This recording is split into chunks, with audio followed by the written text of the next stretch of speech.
mengubah hidup kami semakin serupa dengan Tuhan.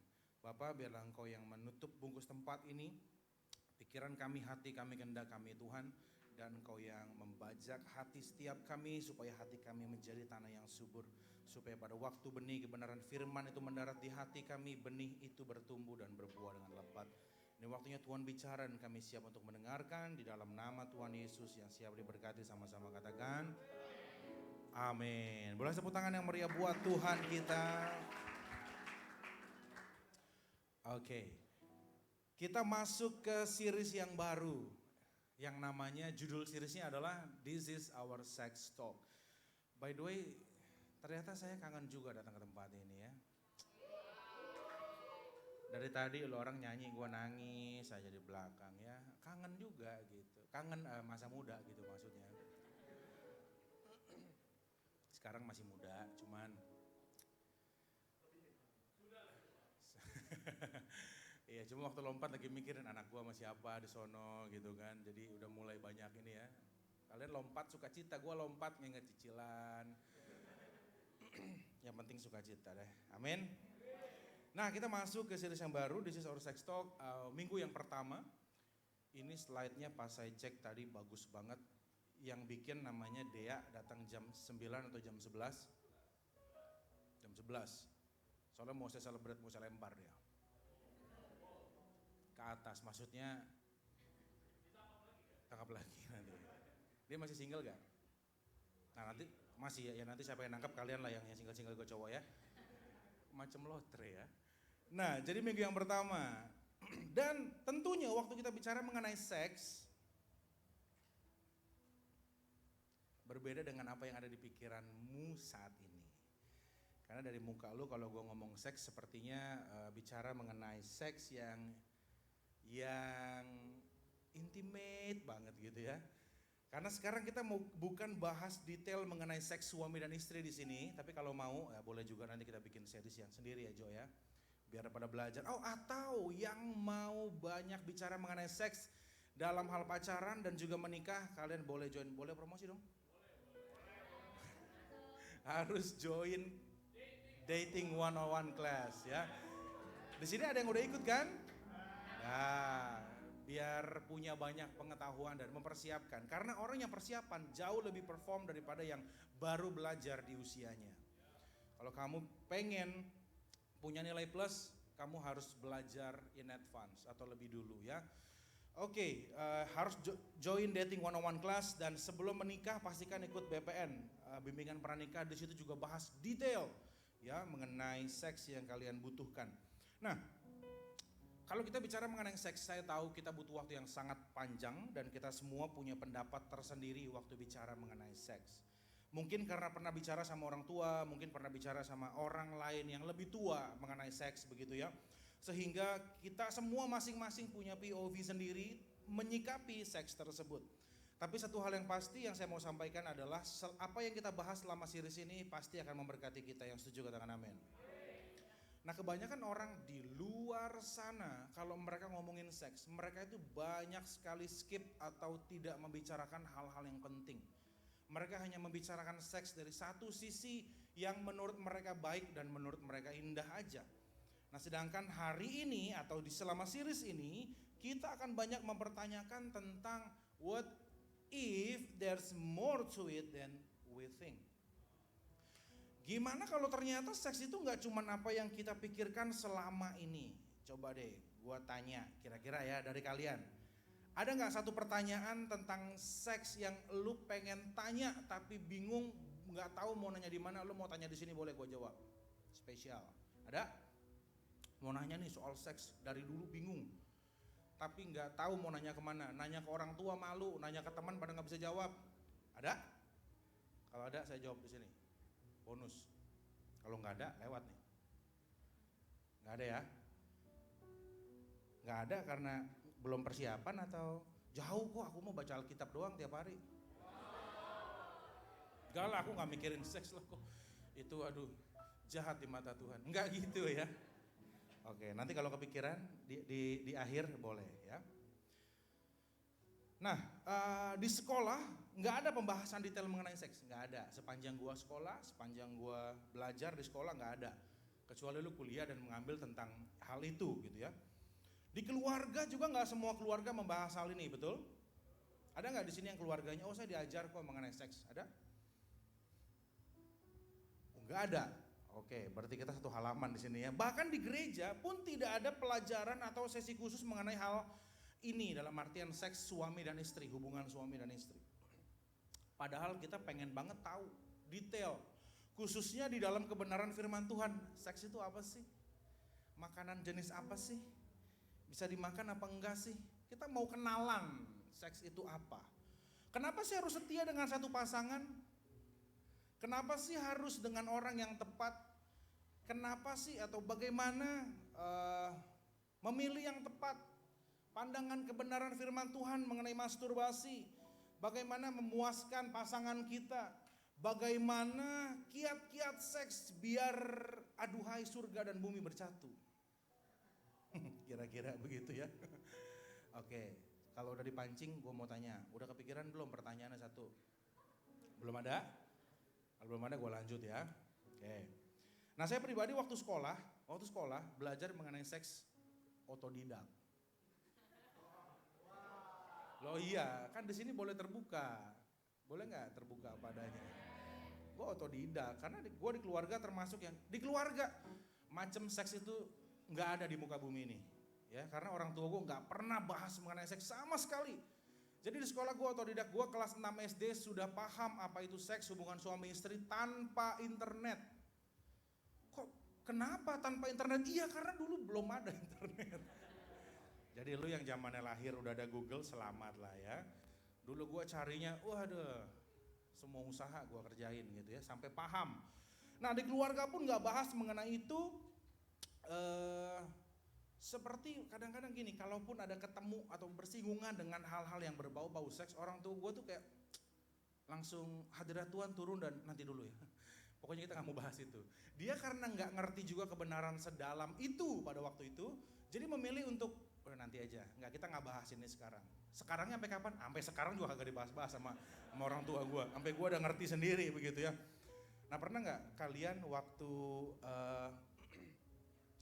nonton misalnya, ini ngomongin orang tua, waktu kalian kecil ya nonton bioskop atau nonton TV, waktu ada adegan ciuman aja, kira-kira dilakukan orang tua lu apa dulu? Ganti channel. Betul. Oh dibiarin, waduh. Nah lihat nak tuh, enak kan gitu? Enggak dong. Ada yang ganti channel, ada yang kalau nggak bisa ganti channel di bioskop gimana? Iya, ada budaya sensor mandiri dengan tangan orang tua ya kan? Nah kayak gitulah. Pokoknya mereka tuh nggak ngelarang tapi nggak yang ngebahas gitu loh. Something yang ya udahlah nanti lu juga tahu sendiri, kurang lebih begitu ya. Nah, waktu di gereja, kalaupun kita bahas mengenai keluarga, bahas mengenai hubungan, juga nggak membahas detail tentang seks. Tapi yang kita tahu intinya sebagai orang percaya adalah ini. You should have no sex, ya, before marriage of course.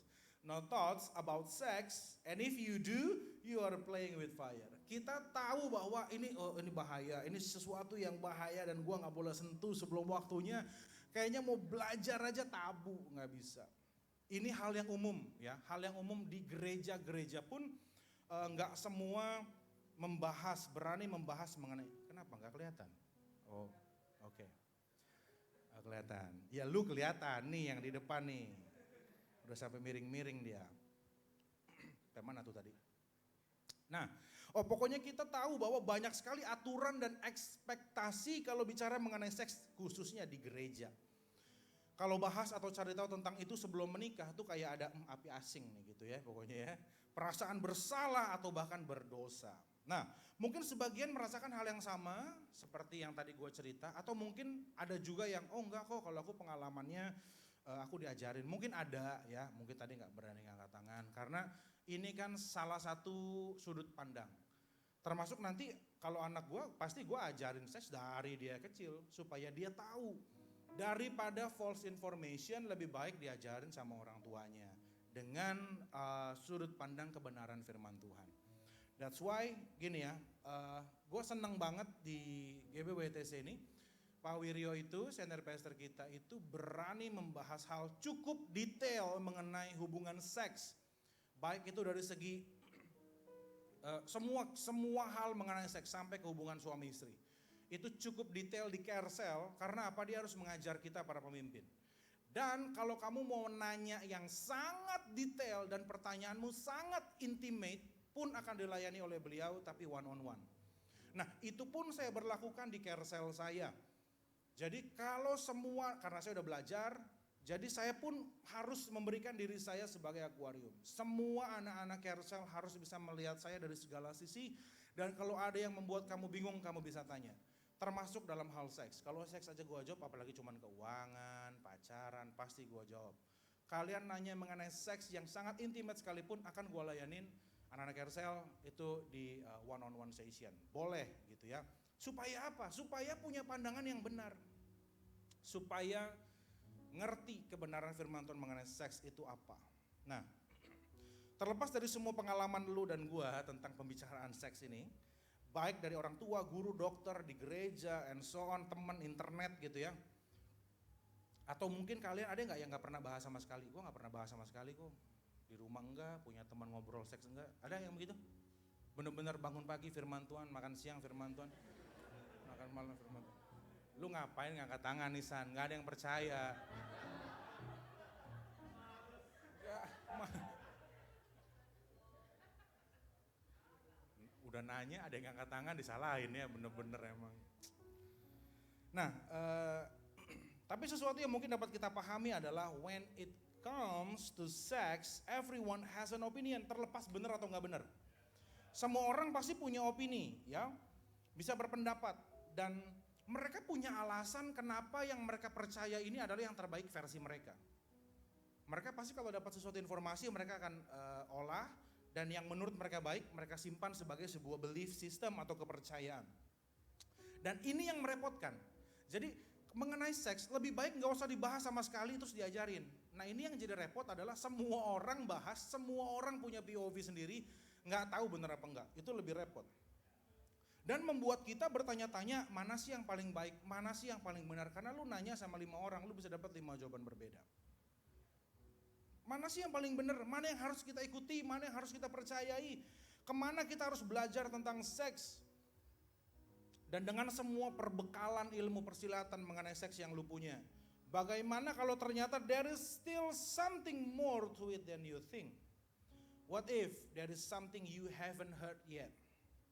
Ini yang akan kita bahas hari ini. Gue mau bahas bukan dari segi intimate suami istrinya, nanti bisa sesi yang lain.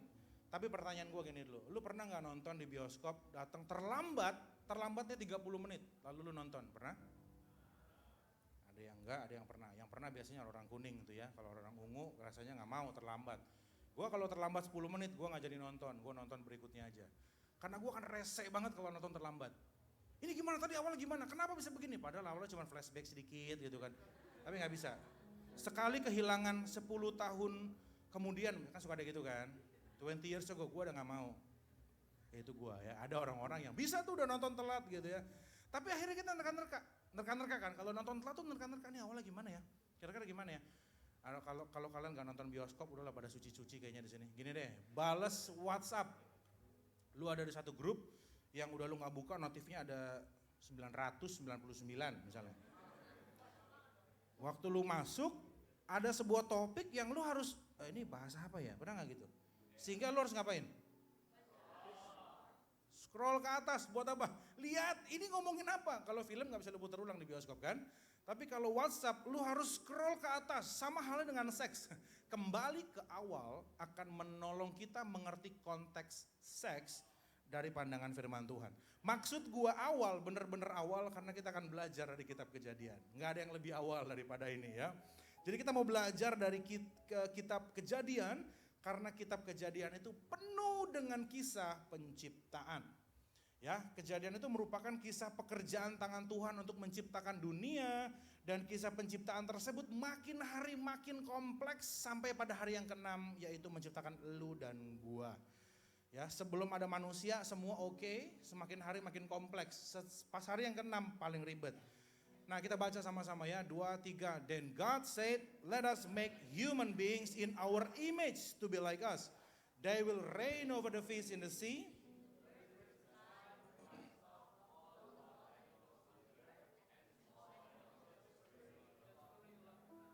So God created human beings in his own image. In the image of God, he created them. Male and female, he created them. Melipir bentar nih ya, di sini nggak ada binary option by the way. Terus, then God blessed them and said, be fruitful and multiply, fill the earth and govern it. Oke, jadi dari ayat ini kita bisa belajar banyak hal, banyak banget. Dari 3 ayat ini bisa jadi bahan khotbah 1 tahun, serius, banyak banget. Tapi kita mau fokus kepada 2 hal aja, minimal untuk hari ini week yang pertama. 2 hal itu apa? 2 hal itu adalah God made people and God made sex. Dari mana kata-kata Tuhan menyiapkan atau membuat atau menciptakan seks? Dari ayat 28, be fruitful and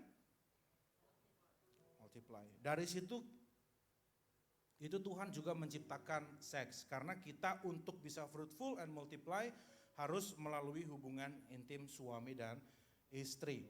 Oke, nah jadi kita akan berangkat dari pengertian ini ya. Tuhan menciptakan seks untuk manusia dan Tuhan menciptakan seks sebagai sesuatu yang baik dan mulia. Kenapa gua katakan baik dan mulia? Karena ini perintah Tuhan langsung. Ini bukan something yang diedit oleh manusia untuk membahagiakan dirinya. Ini langsung direct order dari Tuhan buat manusia.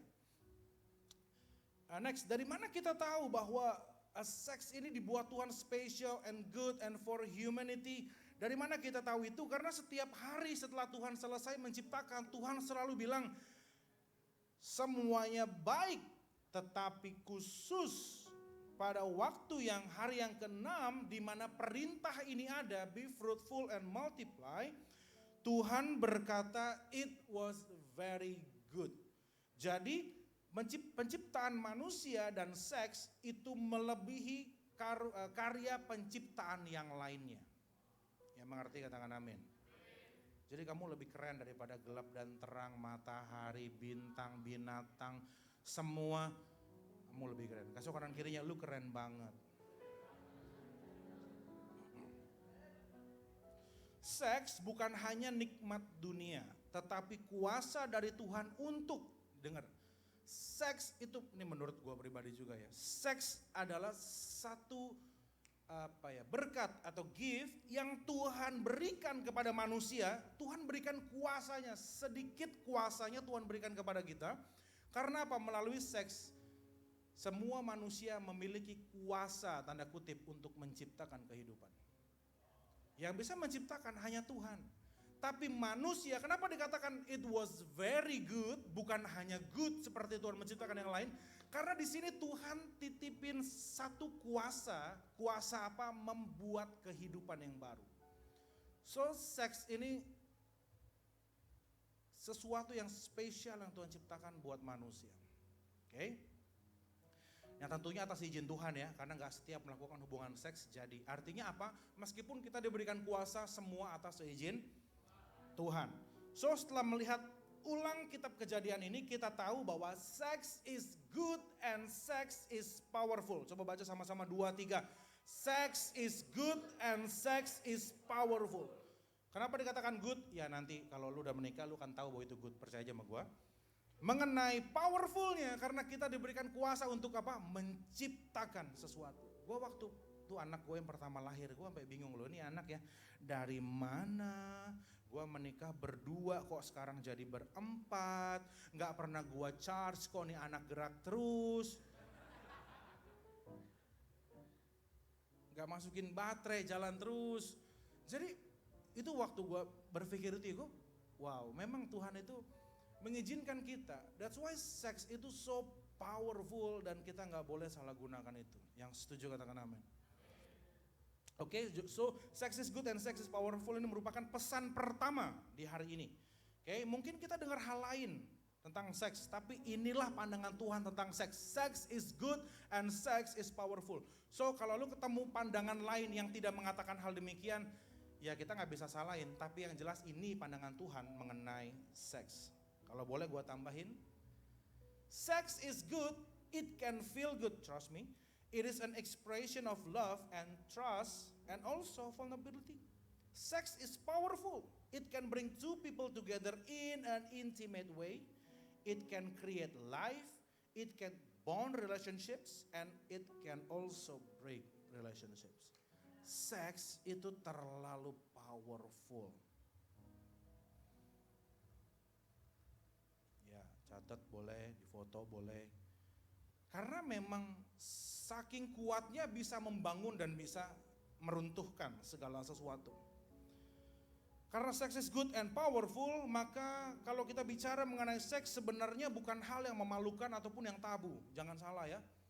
Kalau kita bicara seks kayaknya tabu di Indonesia. No, kalau kamu bicara seks dalam hal ini, itu tidak tabu. Tapi juga kalau kita anggap seks itu sebagai angin lalu, sorry nih, ada orang-orang yang sudah hidup di dalam seks bebas. Justru orang-orang yang terlalu menganggap seks lalu begitu saja, dia juga bisa kehilangan sesuatu yang baik yang seks bisa over buat hidup dia. Kalau kamu treat seks dengan baik, kamu akan dapat hal maksimal dari seks yang Tuhan ciptakan. Kalau kamu terlalu antipati, ya terlalu tabu, kamu jadi nggak tahu banyak. Tapi waktu kamu menyepelekan seks, kamu akan kehilangan hal baik yang dia tawarkan. Nangkep sampai sini ya? So please perhatikan ini, perhatikan dengan baik. Pasangan kita nanti bukan menjadi ajang pelampiasan nafsu kita. Khususnya laki-laki. Kenapa saya katakan demikian? Karena seks melibatkan dua pribadi yang bukan hanya pribadi nih, tapi dua pribadi yang dikasihi Tuhan. So apa yang digambarkan di film porno itu merusak gambaran seks yang Tuhan ciptakan. Definitely 100%. Kenapa gue katakan film porno merusak? Karena mereka gak sama sekali hanya fokus kepada satu sisi, yaitu kepuasan, lust. Bahkan gue bisa berikan itu lust. It's not even love, lust. Bagaimana pasangan harus merespon kalau kalian nanti mau nanya, karena gue udah kasih pertanyaan udah gak boleh nanya lagi. Misalnya nanya, gimana nih kalau aku udah nikah nanti, aku udah capek kerja tapi pasanganku pengen, jadi yang harus ngalah aku apa dia? Pertanyaan simple yang akan kalian lalui daily setelah kamu menikah. Tapi atau pertanyaan-pertanyaan lain, nah itu nanti di kelas berikutnya ya. Gak ada yang nanya sih tadi. Jangan dikasih contekan jam 11. Nanti gue gak nanya lah di jam 11 lah. Entah pasti udah dikasih titipan pertanyaan. So how we treat people and how we treat sex, it really matters. Lalu apa maknanya bagi kita sekarang? Dengan banyaknya hal lain orang yang ngomong mengenai seks. Apa yang seharusnya kita lakukan dengan fakta bahwa Tuhan menciptakan seks itu good and powerful? Apa yang harus kita bawa pulang? Apa yang harus kita lakukan sekarang? Oke kok, aku ngerti bahwa Tuhan menciptakan seks itu good and powerful. Nah, kita harus hidup dengan sexual integrity. Apa maksudnya? Kenapa? Mungkin kalian ada yang baru dengar hal ini atau pernah dengar sih, tapi artinya belum tahu secara lengkap, secara detail. Simply, gue coba breakdown. Integrity itu adalah living in a way where your belief and values match your actions. Jadi apa yang lu pikirin, apa yang lu percaya itu yang lu lakukan. Simply itu adalah integrity. Jadi kalau lu bilang kita hidup dengan sexual integrity, artinya apa yang kita pikirkan, apa yang kita percayai tentang seks, sesuai dengan bagaimana lu menghadapi seks, membicarakan seks, memandang seks, dan memberlakukan seks. Kalau masih belum mengerti, gampangnya lagi begini. Sexual integrity is guarding your potential for intimacy through appropriate boundaries and mutual respect. Jadi kalau kamu mau punya integritas di dalam hal seksual, ada banyak tapi gue mau sampaikan 2 aja hari ini. Kita harus punya appropriate boundaries and mutual respect. Kenapa? Karena kita harus jaga. Setiap kita akan bisa melakukan hubungan seks, tapi gak sembarangan dan gak dengan siapa aja. Jadi kita perlu guard seks kita dengan cara apa? Appropriate boundaries and mutual respect. Integritas seksual itu menjaga keintiman dengan batasan yang sesuai dan saling menghormati. Nah, ketika keyakinan kita tentang sesuatu sesuai dengan tindakan kita, perhatikan baik, maka kita akan lebih mudah menang di area tersebut. Simpelnya gini, kalau lu udah belajar keuangan dari lu kuliah atau lu SMA, waktu lu kerja, lu gak akan se-struggle teman-teman lu yang baru belajar keuangan pada waktu mereka kerja. Kalau lu belajar seks sebelum lu menikah, lu akan lebih mudah menghadapi seks pada waktu dibanding teman-teman lu yang waktu dia belajar seks sekalian juga dia melakukan hubungan seks. Itu akan lebih sulit. That's why kenapa kamu perlu diajar itu sekarang supaya nanti akan mengurangi stres kalian pada waktu kalian menikah. Menikah itu seharusnya udah tinggal kamu yang utuh, dia yang utuh, kita ketemu dalam pernikahan. Bukan lu yang somplak, gua yang somplak, kita ketemu dalam pernikahan dan lu menganggap gua akan membuat lu menjadi utuh dan gua menganggap lu akan membuat gua jadi utuh. Akhirnya apa? Dua-duanya makin somplak. Jadi kalau belum utuh sama Tuhan, lebih baik gak usah pacaran. Oke, waktu nih. So, memiliki kesempatan untuk menikmati seks sesuai rancangan Tuhan. Nih dengar baik, Tuhan punya rancangan atas seks. Dan kalau lu menikmati seks dengan cara yang Tuhan tawarkan, artinya apa sih? Bukan hanya secara fisik. Dengar baik, ini yang gue maksud. Orang di luar sana yang punya pandangan mengenai seks, mereka 90% hanya ke arah fisik. Kenikmatan dunia yang mereka terima. Padahal di dalam seks juga ada emosional, ada mentally, ada spiritual things yang melibatkan keseluruhan tubuh, jiwa, dan roh. Kok masa seks itu ada tubuh, jiwa, dan roh sih? Karena seks itu memberikan rasa aman dan kenyamanan lu bersama dengan orang lain. Jadi kalau lu gak aman dan lu gak merasa nyaman, itu bukan seks yang Tuhan maksud.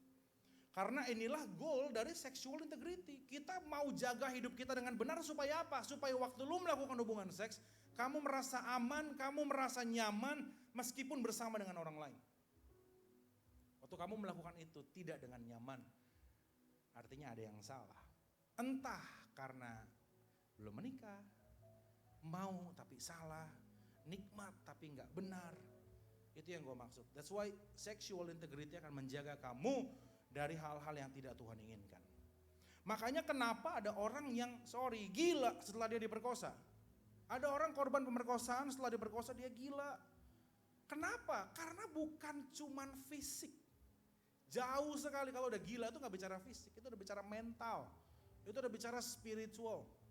Kenapa ada yang begitu tahu pasangannya selingkuh, rela loh. Tanpa dia sadari dia membunuh orang lain atau dia menyiksa orang lain hanya karena pasangannya selingkuh. Kenapa? Karena jauh dari hanya sebatas fisik. Sedangkan kalau kita banyak nanya sama orang lain, ya yang dijawab pasti ya semua yang nikmat fisiknya aja. Nangkap sampai sini?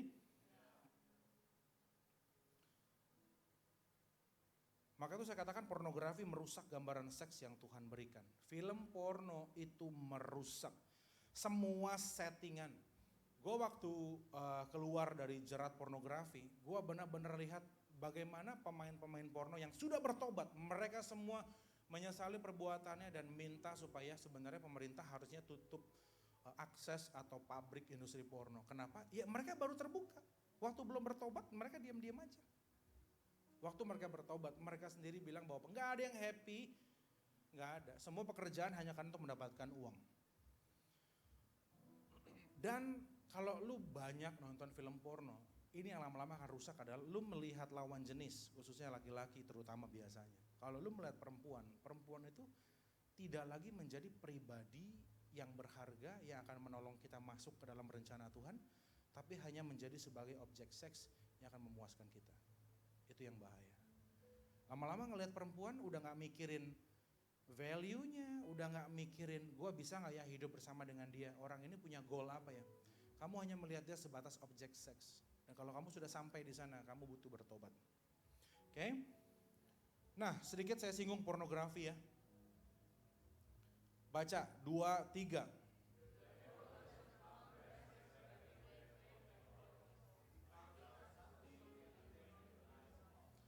Dia tahu kalau dia datang sebagai dirinya, jati dirinya, kamu akan mudah mengalahkan dia. Kamu tengking dalam nama Yesus, tidak ada iblis yang dapat bertahan. Tapi waktu dia datang dalam bentuk sesuatu yang kamu pengen, potensi iblis menang itu menjadi jauh lebih besar. Oke, gue gak perlu banyak ngomong di sini ya, kata-katanya udah berbicara. Berikutnya, 2, 3.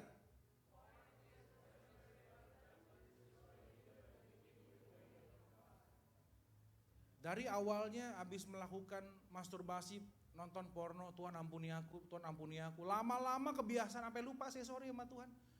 Itu gue udah alami semua. Saking apa? Ya memang ini yang paling mudah untuk dipakai oleh iblis kepada anak-anak muda seperti kita. Apalagi yang belum masuk ke dalam pernikahan.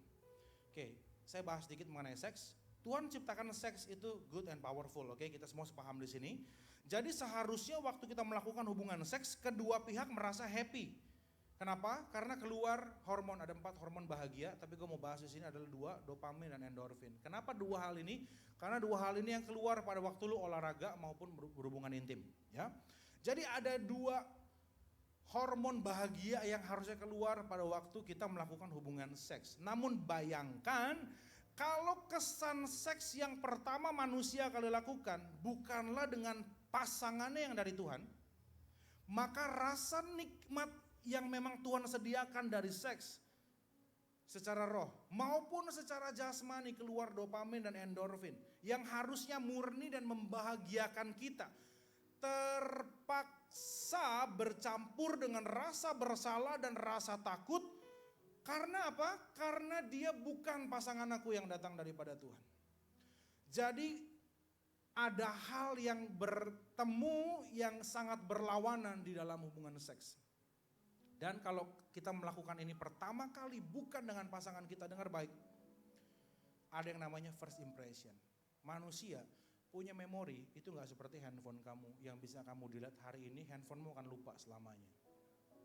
Memori kita itu adalah tempat iblis banyak investasi di sana. Yang namanya first impression itu sangat sulit kita lupakan. Kamu mungkin bisa lupa sama mantan kamu yang ketiga, 4, 5, 6, 7, tapi sama yang pertama belum tentu kamu gampang melupakan dia. Pertama kali kamu jatuh naik sepeda, pertama kali kamu belajar berenang, semua yang first impression itu akan selalu ada di kepala kita. Kamu butuh pertolongan khusus kalau kamu pengen lepas dari situ. Bisa gak? Bisa, tapi gak gampang. That's why kalau hubungan seks pertama kali yang kamu lakukan. Karena gue udah konseling ini berkali-kali. Pasangan yang sudah bertobat, tapi pada waktu mereka melakukan hubungan seks, dia harus bilang maaf. Yang saya ingat adalah mantan saya yang pertama. Bukan suami saya, Pak. Padahal sudah bertobat. Kenapa? First impression. That's why, please. Buat kamu jaga kekudusan. Temukan seks hanya pada waktu dalam pernikahan yang kudus. Amin. Supaya first impression kamu gak rusak. Dan pada waktu kamu melakukan seks, full semua yang Tuhan siapin datang dalam hidup kamu. Bahagia, rasa aman, rasa nyaman, rasa saling percaya, rasa membangun hubungan dan tidak dirusak oleh dosa. Oke? Nah, buat teman-teman yang by the way, ada satu orang di Instagram namanya Gianfranco Martinez. Itu orang yang sudah keluar dari pornografi, masturbasi, dan dia sekarang menolong puluhan ribu anak-anak muda keluar dari habit ini. So kalau kamu yang introvert, kamu mau coba kontak dia, silakan. Kalau kamu mau ditolong di tempat ini, kami pun sangat terbuka. Kamu bisa ngomong sama small group kamu, leader kamu. Kalau nggak bisa terus naik ya, sampai ke Jo. Kalau memang butuh pertolongan khusus lagi, kamu bisa naik lagi, nggak ada masalah. Karena beberapa di WTC termasuk saya, untuk nolong hal ini kita sampai sekolah. Jadi kita belajar bukan hanya secara rohani, secara jasmani pun kita belajar untuk menolong anak-anak muda keluar dari hal-hal seperti ini. Oke, banyak hal bisa kita diskusikan, tapi karena waktu saya sudah habis, kita kembali ke topik sedikit ya. Untuk menjalankan sexual integrity kita perlu melakukan 2 hal. Ini akan menjadi penutup saya. 2 hal ini adalah, jadi aku mau jaga hidup aku kok. Yang harus aku lakukan ada, apa? Appropriate boundaries, dan yang kedua adalah mutual respect. Yang dimaksud dengan batasan yang tepat adalah kita berdiskusi baik dengan diri sendiri maupun dengan orang lain yang kita tuakan, boleh. Atau yang lu tahu dia bijaksana, boleh. Supaya apa? Lu bisa berdiskusi, menentukan batasan yang tepat dalam hidup kita mengenai seks. Dan bukan cuma menentukan batasan, tetapi bagaimana cara aku bisa menjalani, melakukannya dengan baik atau punya integriti di dalamnya. Misalnya kalau gue pribadi nih, kalau gue tahu kelemahan gue seperti apa, misalkan kalau melihat perempuan yang cantik, kita mikirnya jelek, ya udah kalau gue ketemu perempuan cantik, gue nggak akan liatin dia lebih dari 3 detik. Itu rules gue sendiri. Kenapa? Karena kalau udah lebih dari 3 detik, laki-laki akan menjadi kreatif. Orang bajunya kekancing semua, lu kreatif, kebuka 1, kebuka 2, kebuka 3, sampai nggak pakai apa-apa, terlalu kreatif. Itu kalau gue. That's why gue katakan untuk punya appropriate boundaries, lu pikir dengan diri lu sendiri, lu bangun apa yang bisa menjaga dan lu bisa diskusi dengan orang yang lain yang lebih bijaksana, yang lebih tua, lebih dewasa, supaya mereka bisa bantu kamu bagaimana caranya membuat boundaries yang tepat, ya. Nah,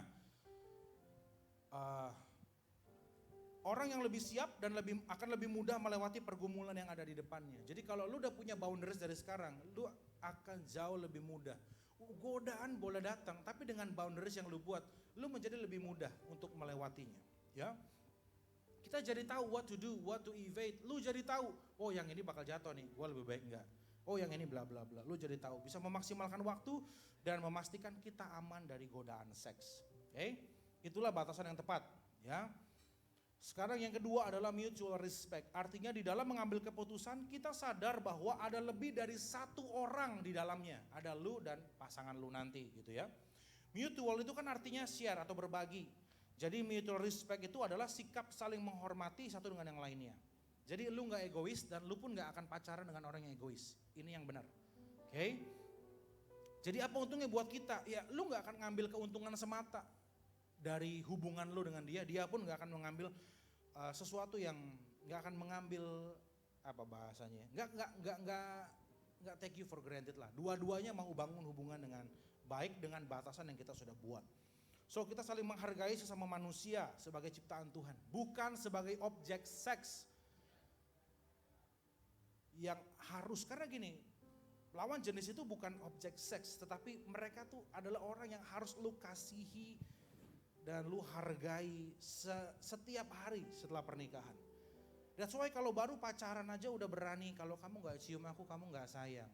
Denger gua dari sekarang. Kalau lu ngomong cuman berdua, lu sekarang lagi rame-rame, gua ngomong begini lu bisa hahaha. Lu perempuan, ya kalau udah diomongin berdua sama laki-laki, tembok kuping lu tuh udah copot. Lemah banget kok aku tuh kalau udah digituin. Makanya pasang boundaries. Boundariesnya gimana dong? Ya kalau gitu mulai topik-topik kayak gitu di mobil berduaan, stop that topic. Pindah ke tempat. Lo mau ngomong lagi, ngomong nih di gereja nih ada kosem ngomong sama gue, coba yang kemarin gimana gitu. Gue pengen lihat dia berani ngomong apa enggak. Kalau gak buka apa gunanya pacaran? Karena gue pacarin lu supaya lu bisa buka semua yang lu pakai. Atau, aku tuh sayang kamu loh. Kamu lihat ya, aku sungguh-sungguh enggak? Iya sungguh-sungguh. Aku sayang gak sama kamu? Iya.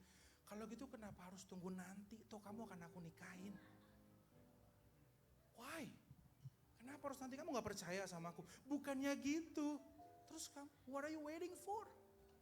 Let's go. Tampar.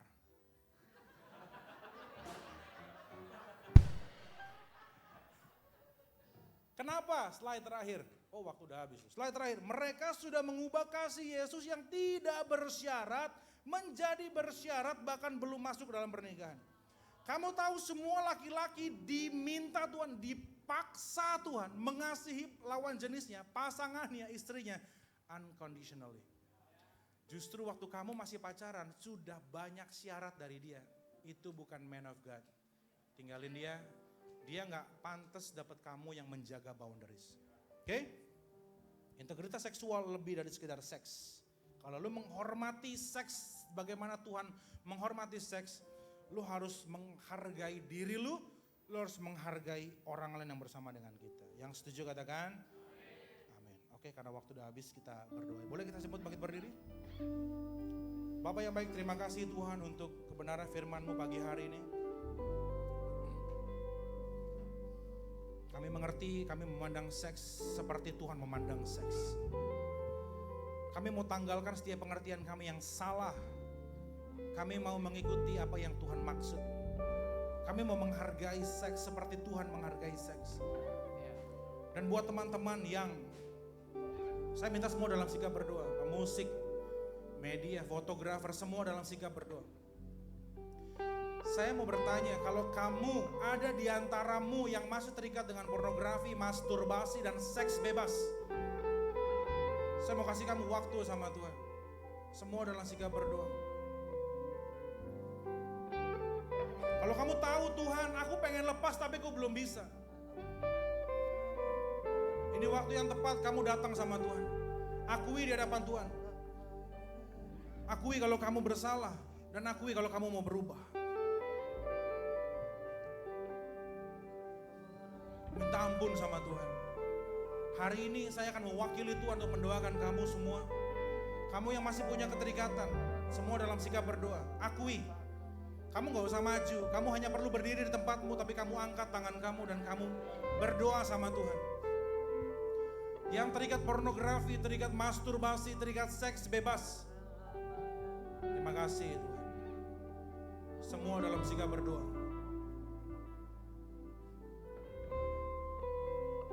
Tuhan, aku percaya setiap kami berharga di hadapan Tuhan. Tuhan, aku percaya tidak ada hal di muka bumi ini yang mampu menahan kami dari kasih-Nya Tuhan. Tidak ada yang dapat menjerat kami waktu tangan Tuhan mengulurkan tangan-Mu kepada kami. Dan Tuhan, pagi hari ini kami mau ambil tangannya Tuhan. Kami mau lepas dari setiap keterikatan. Kami mau Tuhan bawa naik. Dan kami percaya meskipun banyak orang berusaha menurunkan kami, tapi satu tangan Tuhan cukup mengangkat kami keluar dari setiap jerat yang selama ini ada. Terima kasih Tuhan, Kau berbicara kepada hidup mereka satu demi satu. Apa yang Kau mau katakan kepada mereka, Tuhan, bicara Tuhan Yesus. Mereka semua berharga. So aku berdoa hari ini di dalam nama Tuhan Yesus, hidup kamu tidak lagi sama dengan yang lalu. Sesuatu yang baru sudah datang dalam hidupmu. Pribadi Kristus, karakter Kristus akan menguasai hidupmu. Roh Kudus akan menjadi penguasa tunggal dalam hidupmu. Mungkin kamu yang memiliki tubuhmu, tetapi engkau memberikan Yesus kuasa atas tubuhmu. Terima kasih Tuhan, sehingga tidak ada dosa yang dapat bertahan dalam hidup mereka.